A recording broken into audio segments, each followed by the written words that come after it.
dua benda ni yang pada saya sangat-sangat penting sebelum mengerjakan umrah pada tahun ini. Satu, Baitullah, cara-cara kita nak mengerjakan umrah sehingga selesai, dan juga Madinah di hatiku, doa dan zikir, adab-adab ketika ziarah. Dekat dalam ni lengkap sangat-sangat, daripada niat umrah sehinggalah tawaf, sehinggalah sa'i dan sampai tahallul. So dekat dalam ni juga dia bagi tahu 13 larangan-larangan ihram yang perlu dijaga semasa kita mengerjakan umrah. Kat sini ada niat tawaf wada, cara ringkas solat jenazah untuk kanak-kanak lelaki, kanak-kanak perempuan dan dewasa. So pada saya memang perlu sangat-sangat kita ada satu rujukan yang mudah kita nak gantung, dan kita tahu apakah syarat-syaratnya, apakah tertib-tertibnya dan juga doa-doa yang diajarkan oleh Rasulullah sallallahu alaihi wasallam. Itu yang pertama.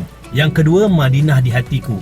Dalam ni tuan-tuan, dia ada bagi tahu kat kita doa-doa, zikir-zikir yang boleh kita baca dan amalkan. Lepas tu 11 adab masuk Masjid Nabawi dan Raudah. Ya Allah, alhamdulillah. Seronoknya dekat sini ada 7 doa ringkas, macam mana nak bagi salam kepada Rasulullah, pelan lantai Raudah. So dekat sini dia bagi tahu ada tiang-tiangnya. Dan tiang-tiang dekat sini ada tiang Aisyah, ada tiang Taubah, ada tiang Al-Wufud. Oh, Allahu Akbar. So tuan-tuan yang mana nak pergi umrah tahun ini, tuan-tuan kena ada ni.